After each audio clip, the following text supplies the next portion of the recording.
Hi,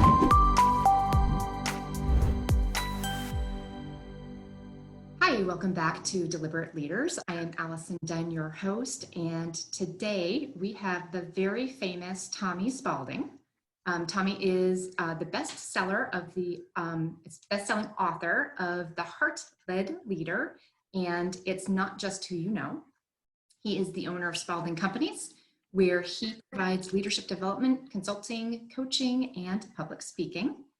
He is also the CEO and president of a nonprofit called Spaulding Leadership Institute that produces cutting-edge leadership programs to shape children and teenagers who are the next generation of our leaders. I think that is so beautiful. Tommy, thank you so much for joining me today. My honor to be on the show, Allie. Awesome. My future, and I say future in the sense of like, I hope it's not that far away, is to also run a program for children's and teens. So I just, from Kismic, I just feel like that's a beautiful thing. Is that specifically that, tell me about that. I'm super curious. Yeah, so it's our 21st year running. We have two programs called the National Leadership Academy and the Global Youth Leadership Academy. We work with high school kids from all over the world in the Global Leadership Academy and all over the country in the National Leadership Academy.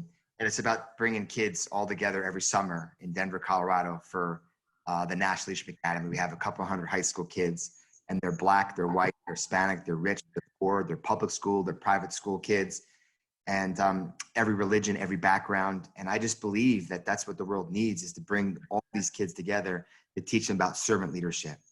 Because I believe servant leadership is something that's taught, and it's not being taught in the high schools. And so we've been doing this for 21 years. We've had over 10,000 high school kids do the National Leadership Academy and the Global Leadership Academy over the last 21 years. Wow, that's phenomenal. Thank you so much for that work. That's incredible. So you have written a book, Heartfelt Leadership, yeah. And I would love for you to kind of describe what that means to you. Yeah, well, it's about love, and it's about servant leadership, and servant leadership has been around since the days of Jesus, right? The first servant leader. And I just kind of have a new spin on it called heart-led leadership, which means leading from your heart. And basically where that came from, Allie, is that for 200 years, we were brainwashed that we had to bring our heads to work and we leave our hearts at home. And our heads are where we were strategic and thinkers and analytical, and often the smartest leader in the room was often the leader. And we never really brought our heart of vulnerability and humility and transparency and love to the workplace. And I just totally disagree. I think that leaders that connect the head and the heart, that's 18 inches. I call it the journey of 18 inches from your head to your heart. When you become a heart-led leader, that's when you have incredible results in your organization. I just want to make sure, can you still hear me, Tommy? Oh, yeah. Okay, I was trying to, my little announcements are going off, and I should have figured out how to pause those, so sorry about that. I am a master coach for an organization, so it's part of programs that I run. It's called Engage and Grow, and a lot of our model is around, the heart, the body, and then the mind, the body, and the soul, basically. And how if you can tap into all three of those at work, how we have just this more highly exponentially engaged team that we work with. Right. So what would you say are the characteristics that people need to be aware of to be a heart-led leader? Sure. Well, I believe that there's really 18 of them. There's actually hundreds of these qualities, of heart-led leader qualities, but I believe 18 of them are the most important. That represents the 18 inches. But number one is humility. I think heart-led leaders are humble. And humility is not thinking less of yourself.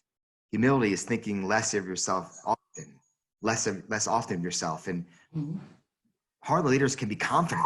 They can be, tough, but they have to come from a humble, genuine spirit first.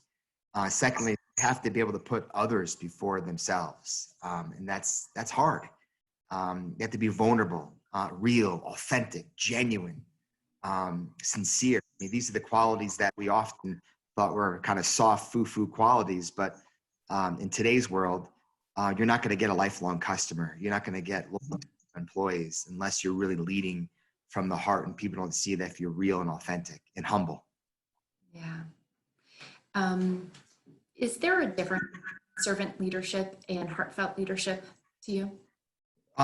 Yes and no. Uh, no, as in heart-led leadership is servant leadership. It's love. But where I define heart-led leadership is when you have results in mind, when you have servant leadership. Let me explain, Ali. When I was trying to be a heart-led leader, I went to my publisher at a Penguin Random House and told him I want to write a book about servant leadership. I want to read it. And what did they say? Tommy, there's thousands of books on servant leadership. There's nothing new at the table. People have been talking about servant leadership since the days of Jesus, right? What say that's new about it? And what I found there hasn't been a book actually written that connected servant leadership, love in the workplace, with bottom line financial results. Meaning, if you actually have a culture of servant leadership that's genuine in your organization, it'll actually increase your bottom line. And so we worked for years, and we researched these organizations that had unprecedented results, and not just financial results in prisons, results in schools, results in colleges and nonprofits and government and Fortune 500 companies. But however you define results, these organizations found unprecedented results. And it was all because they had a leadership model of servant leadership. So that's what really heart-led leadership is. It's marrying love and results together. Yeah, oh, I love that combination. And a question about, so talking about heart and results at this given time, and I'll just disclose today's April 1st, so happy April Fool's Day. And we're amidst this pandemic, the coronavirus, and things have changed, right? I think people are struggling a little bit about what to do with their heart and the results that they need to have their businesses be viable for a longer period of time. So the whole world has shifted, and I know, I expect that this is not going to go away immediately, but it's something we're going to learn through significantly on about how to tap into our heart and make sure that those are in unison. What are you doing with your team from home or at home? And what would you recommend our other leaders across the world to do? Yeah. Well, first of all, heart-led leadership is hard, even in good times. And it's hard even in tough times like this coronavirus. I mean, just personally, for me, I'm struggling today because when the coronavirus kind of hit a month ago, the first thing I told my staff is I love them. And I want you to stay on payroll, and I'm going to fight, tooth and nail to keep you on the team. And that was my intention because that's where my heart was. But in the scale of the last 30 days, all of my speaking, all my travel coaching, all my leadership training, I probably had 50 speaking or trips canceled. I mean, everything got canceled, and all my revenue got changed. And today we had to furlough someone, right? And that just broke my heart because sometimes heart-led leaders have to make tough decisions to keep the organization afloat. And so, the answer to the question, Ali, is like heart-led leadership is just about being transparent and real, and knowing that you're going to have good times, we're going to have bad times. You could tell a lot about someone through the good times, but you can tell much more about someone through the tough times and the challenging times. I think transparency definitely is a component that shows the emotion of where things are real, right? Good or bad. Yeah. Who are the most inspiring servant leaders that you have studied? Yeah. Well, I'm going to tell you a few of them, but it's interesting, that question, because I have a crazy answer. When I was writing the leader, the first thing I did was I wrote down, maybe 50 to 100, heart-led leaders, servant leaders that I've met in my career. They were friends, they were neighbors, they were customers, they were clients, they were mentors, they were, just people I worked with. But I wrote down all these amazing servant leaders that really had genuine and heartfelt love to serve others and were humble. And anyway, I wrote their names down, and I decided to choose 18 of them to really write about in my book, to represent the 18 inches, 18 people, 18 traits. And I called them all up on the phone. And Ali, none of them knew each other, but I called them up all on the phone. Here's what I said to Frank and Walt and T and Jimmy and all these people I wrote about in the book, and Rod and Jody and my amazing people. I called them all up and I said, listen, I'm writing this book on servant leadership, heart-led leadership. And I'm only choosing 18 of the hundreds of leaders that I know, the thousands that I've known. And here's why. You're the most genuine, humble, real, and you had unbelievable, unprecedented results in your organizations. And I want to write about you in my book. And you know what they all said? Everyone. It was like they all had a conference call and planned to say the same thing. They said the same thing. You know what they all said? What? Guess. Why me? It's exactly what they said. Yeah. Why me? But they said, you got the wrong gal. You got the wrong guy. I'm not a hard leader. I'm on the journey, and I'm not even there yet. And these people are absolutely the real deal. Like, I've been studying leadership, writing books on heart-led leadership for 20 years, and these are my mentors, and they all poo-poo the idea that they were. And what I learned from that, Allie, is that you never really become a heart-led leader. And as soon as you become one and you say, I'm a heart-led leader, you're probably not. And heart-led leadership is never a destination. It's a journey every day, waking up. How can I put my wife, my husband, my kids, my neighbors, my employees, my customers, how can I put them first? Because the reality is, and this is going to probably piss off a lot of your viewership, but 90% of the world are not heart-led leaders. 90% of the workforce, 90% of the leaders, teachers, lawyers, doctors, principals, whatever job you have, 90% of them aren't. They're self-serving. And it's not that they're mean or bad people, but most human beings on this planet think about themselves first. That's just a normal thing. From the second we come out of the baby's mother's womb, we want food, we want to cry, we want attention, until they're 6 years old and running a high school or running a Fortune 500 company or running a law firm. They are self-serving. So to become a servant leader, it's all about the title of your podcast. It's a deliberate, it's a decision you make that you have to be incredibly intentional, that I want to live a life of putting others first. And it's really hard to do. You made the combination of the results come from, love and results are two sides of the same coin, I think is the way I've heard you say it before. What are some specific actions that leaders can take to show love to their employees? Yeah, well, the love is two sides. Love and results are two sides of the same coin. What that means, it's not and or. It's not, you either have a culture of love or you have a culture of results. You're cutthroat, bottom line, results oriented, or you have this touchy-feely, heartfelt, genuine, loving servant leadership culture. It's not an and or. You can have both. They're two sides of the same coin. And to answer your question, the first thing you can do as a leader is to tell your story to your people. I mean, I'm completely dyslexic. I struggled academically in high school. High school, the 2.0. Graduated college. I wanted to become a lawyer. I applied to 37 law schools. I got 37 rejections. I mean, I have a story of all the things I had to overcome to become a New York Times bestselling author. And so for years, Allie, I was ashamed to tell people my story, that I couldn't read, that I was dyslexic, that I really struggled academically. And people always ask me, why'd you start this National Leadership Academy? Why'd you start these leadership programs? Why'd you write these books for businesses? Like, why did you do it? And initially, it's because I wanted to help serve people that weren't the straight A students, right? But I was afraid to tell that story. But when I wrote my first book 10 years ago, It's Not Just Who You Know, I shared in the book that I was dyslexic and I struggled academically and I was in the resource room in high school and all that. And that's when people saw me as real. And so leaders have to know that vulnerability is a sign of strength because it makes people see that you're human and real.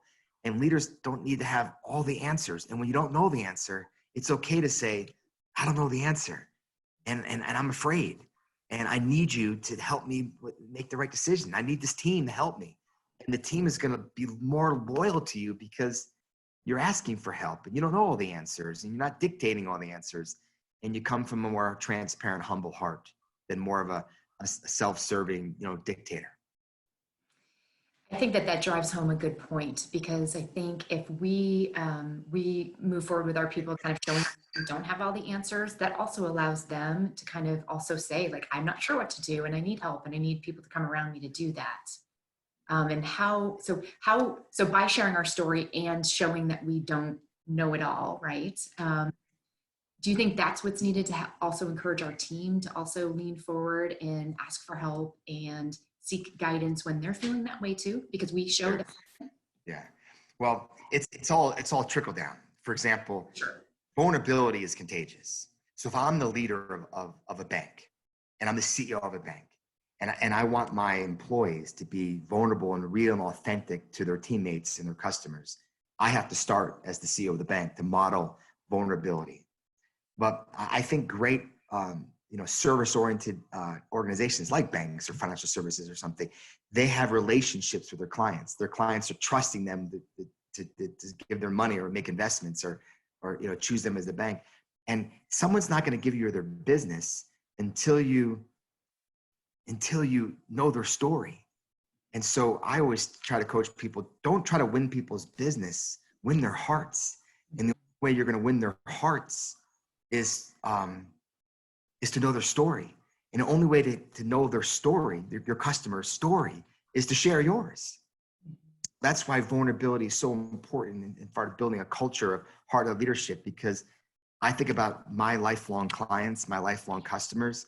I know their story. I know what's going on in their marriages, their kids, their dreams, their weaknesses, their strengths, and they know mine. And that's when you have a real lifelong, what I call fifth floor relationship, when it's really etched in each other's story, and not just the small talk of life is perfect, marriage is perfect, my job is perfect, my company's perfect, everything's perfect in my life. I call that bullshit, right? Like everyone has a life that's, and our job is to learn the story.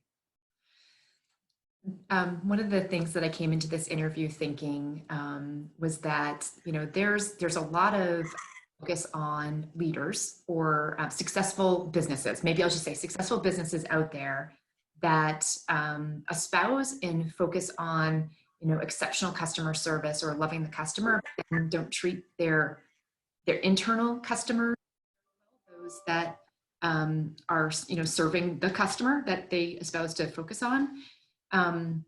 So how does an organization become less transactional and be more relational if they want to be? Yeah. Well, just like most of the world are not heart-led leaders, and Right. heart-led leaders are a real tough choice. And to be a servant leader is a tough choice, and to become one. It's the same thing about having an organization that's not transactional. I don't care how you say it, whether you're in the speak coaching business, the banking business, the law business, or any job you have, most companies in America are transactional. And that's what really inspired me to write the first book. It's not just it shouldn't be transactional. It should be transformational. It should be relationship driven. And organizations that truly put relationships first, they're the ones that are successful long term. And that just takes time. And it's not just lip service. You can't just say, oh, my customers are always first, and my employees are always first, and then every decision you make is all about personal financial gain. Sometimes you have to make decisions what's really truly best for your people. There's so many examples to give on heart-led leaders that make these decisions, but to build a culture of relationships is what I call ROR, and that's building a culture of return on relationships, where most companies, they're focused on what? ROI. I mean, that's what I'm paid for. The board, the investors, my boss, they want the ROI, the return on investment. We're brainwashed for that. And I actually think that's completely wrong. ROI is not the most important thing in a business. It's actually the second most important thing. The most important thing is ROR, which is return on relationships. If you can build authentic, genuine, heartfelt, real, non-transactional relationships with your constituencies, you're going to build a culture of ROR. And ROR is the only thing that truly can drive ROI off the charts. Absolutely agree. It's not, oh, I'm going to have a relationship business and then not have profits. No, if you build a genuine, and I stress the word genuine because you can't fake this, but if you can have a genuine, non-transactional, real relationship with your constituency, you'll have more profits than you know what to do with. What do you think the barriers are that leaders face if they even come? So I guess it starts from I'm almost answering my own question. So let me not answer it. What do you think the barriers are for an organization that may have been ROI based and really wants to shift to an ROR when they're under new leadership? Like, Yeah. Well, I think one barrier is just time. I got this story it was actually a pastor's wife that wrote the story in her book, and I'll mess up the person's name, so I won't even say it, but she actually wrote the story in the book that says that she found that someone in her parish was really struggling, and she went over that person's home to do like a needs assessment, maybe what kind of help that they need. And the pastor's wife, with good intentions, went over this woman's house, poor woman, single mom, and she just notices that the grass is really high, like literally past her hip, and she needed to took a note that she needed to get some lawn service down in there.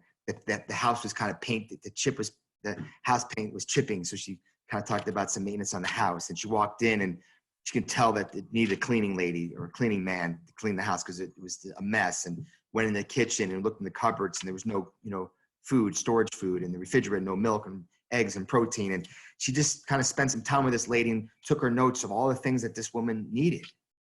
And then she got back in her car, this pastor's wife, and wrote this whole list of all the things that this woman needed to do.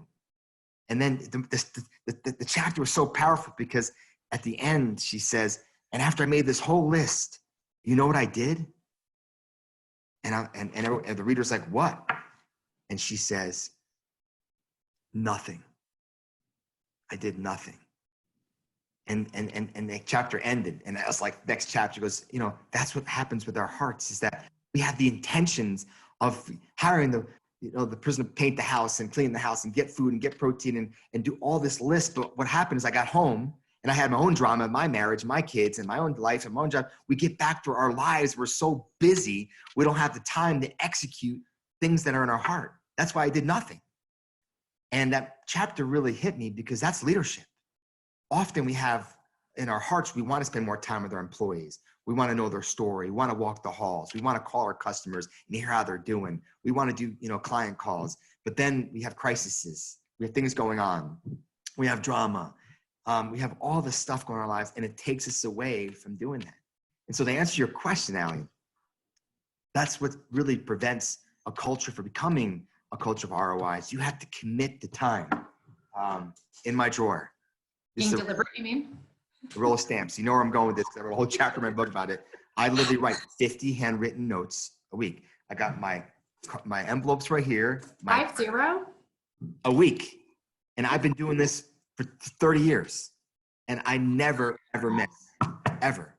And everyone that knows Tommy Spaulding knows they get a handwritten letter. Because I believe that's better than a text message and an email and a tweet or whatever these things are called. The old-fashioned handwritten note, and it can be just a couple sentences. Hey, I called today. Thank you so much for the time today, or anything. I'm thinking about you today. Like just little things. When I go to the mail, I just cherish the handwritten letters. They don't exist anymore. It's the little things that we have to do that take time, but it lets people know we truly, truly care. That's beautiful. I'm impressed on your commitment to that, and if I were to think about the things that I've savored and I keep as important mementos to me, is anything handwritten. Yeah. The rest of it typically gets recycled right into the trash. But I've got wads of thank yous and thoughtful. Yeah. That's awesome. Yeah, you collect them like gold, that are worth tons of money. Yeah. When I turned 50 years old, my wife was amazing, Jill. I wanted a Porsche. That's what I wanted. Get me a Porsche. Instead, she got me something much more meaningful. It wasn't meaningful at the time. I really wanted the 911. What she got me was she reached out to 50 of people that loved me all over the world, from my middle school, high school teachers to my first boss out of college to our neighbors and friends. 50 people around the world that truly love me. And she got all 50 people to write handwritten letters about why they love me. And then my birthday was August 31st. So sometime in, I guess it was July or whatever it was, or June, I'm laying in bed and I'm sleeping, and my wife starts dancing the Beatles music. It's your birthday. And she has happy birthday balloons. I'm like, Jill, I don't know what you're smoking, but my birthday's in August and it's like months away. She says, no, today is 50 days before your 50th birthday. And she goes, and I'm going to give you your first letter. And she gives a letter from my mom. And I love my mom. My mom's 100% Italian. She was a great mother. She sewed all my merit badges. She cooked me all my meals. She was the perfect mom in those ways. But her to really tell me why she loves me, I never really heard from her before. She's tough. And the letter that I received my mother is probably the most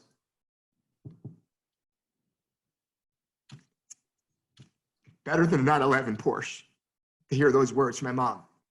And I got 50 letters like that for the next 50 days of people that loved me. And that was my wife of doing something totally special for my 50th birthday. And what if we did something like that for our clients and our customers? I mean, maybe we can't do that's something that in depth, but those we have to do with our relationships. It's not about the 9/11. It's about the time we take to do things that matter. My best friend from high school, Corey, went through a divorce, a bad divorce. And I promised myself, I'm going to call him every day for a year through his divorce. And if you called Corey, it's 5 years later, and my best friend from high school, Tommy Spaulding, that guy called me every day when I was going through my divorce. My friend Corey in Iowa went through cancer, and every Monday she drove 2.5 hours to Des Moines to get chemotherapy. And I knew from 9 to 11, she was in that car driving. And every Monday for the 8 weeks she was having chemo, I called her on her way. It's those things that we do to commit, like your podcast title, deliberate, that we're intentional. That's the true makings of a heart-led leader. That's a great answer. You got me all teared up too. I'm sure that you have like a ton of good answers on this, but off the top of your head, what company do you think is doing culture best today? Well, I could name a couple companies, but I really like to name companies. I name leaders like Bill Grable with Grable Grand Lines, or my buddy Jackson McConnell that runs a bank in the middle of nowhere in Georgia, like the outskirts of Georgia. Me as a heart-led leader. My friend Jane Ladio that's running a division of U.S. Bank. My friend Amy Young that's running a division of DaVita. I mean, I could run, Bob Hotman that's running a division of his accounting company. I mean, or Frank DeAngelis that was running a high school. I mean, I could name these institutions, but what I've realized, Allie, is it's not the institution that really is the heart-led leader.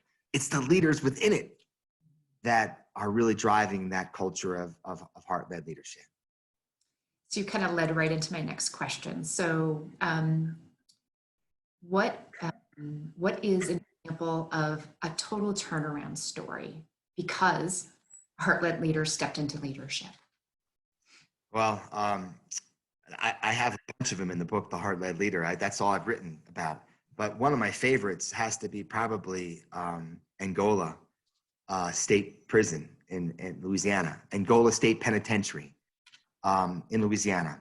I mean, I didn't really know much about state penitentiaries, but there are state prisons and there's federal prisons. And Angola is the bloodiest, most dangerous federal prison in Louisiana in the country. And 15 years ago, it was actually ranked the bloodiest, most dangerous prison in the country. More rapes, more capital crimes, more murders.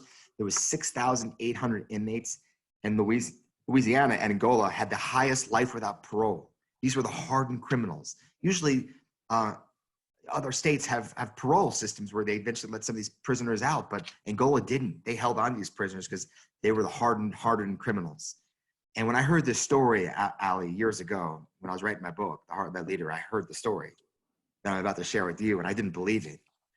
So I flew down to Angola and met with Burl Cain, the new warden, and I saw firsthand how this warden, Burl Cain, in 15 years took this prison from the bloodiest, most dangerous prison with 6,800 inmates and turned it into one of the safest prisons in the country. If you Google Angola State Penitentiary, you'll read the story about how the one man brought heart-led servant leadership to this prison system. The same prisoners, I mean, some died, none of them got out, in 15 years took the bloodiest, most dangerous prison into one of the safest prisons. And my argument is, if you can change a prison system around, you can change your sales team.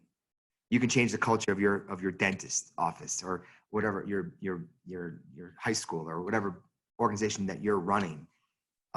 Organizations change not because organizations change. Organizations change because leaders change, and they bring heart-led leadership to the table from the top to the bottom. And it's not just CEOs doing it. You can manage a team of 3 people. If you can change those 3 people, you're changing the organization. Thank you for that. That's a great story.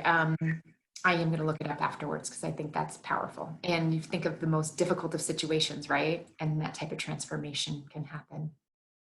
As an executive coach, you know, I work with a lot of companies, you know, and fine-tuning their vision and their mission and their culture and their values. One of the things that I feel like you would have a great structure to suggest is, how do you develop a leadership philosophy?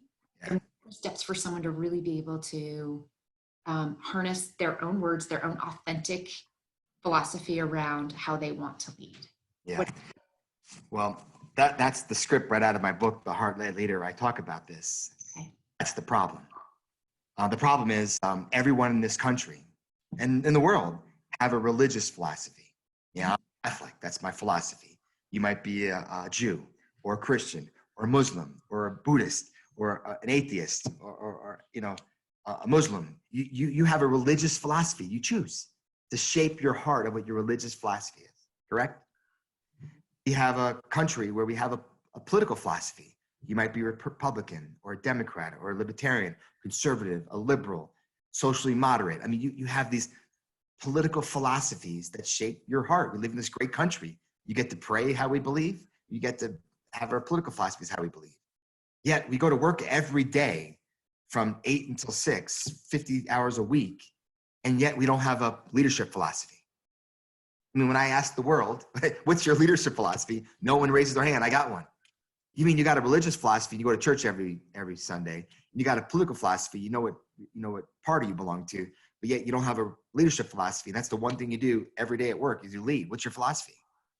And I have it. I know the answer. It's heart-led leadership. That's the philosophy. And if you want to be a heart-led leader, the first thing you have to do is commit to becoming one, because you never actually become one, because it's a journey. But you have to jump on the 18-inch journey to get there. You got to connect the head and the heart.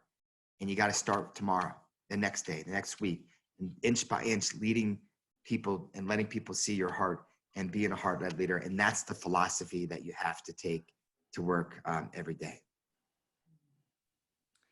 Well, one of the things that I would like to, as we wrap up, I'd like to challenge all of my listeners as they're going through this to consider being really clear and developing a deliberate leadership philosophy for themselves. If that's the action that I would like to ask them to take away from today, I think that would be powerful, and every business would be better for it. So, Tommy, I can't thank you enough. I have to admit, I think this is the first time I've teared up on one of my interviews. And that just goes to show that you've touched my heart today, and I'm sure you've touched the heart of our listeners. So what is the best way for people to connect with you or follow you online? How would you want people to connect with you? Yep, it's TommySpaulding.com. SP as in Paul, AULDING. And there you can find all information about my books and my nonprofit youth programs for high school kids, and my retreats for corporate executives, and all the kind of work that I do trying to bring heart-led leadership to the world. Awesome. And I guess my final question for you is there anything, should the Spaulding Institute and the academies that you're running as a nonprofit, is there any specific way, if people wanted to give to that, how could that happen? If you know a high school student that wants to attend our National Leadership Academy or support a scholarship so an inner city kid can come, go to the nationalleadershipacademy.org, nationalleadershipacademy.org. Okay. Thanks Good. for asking.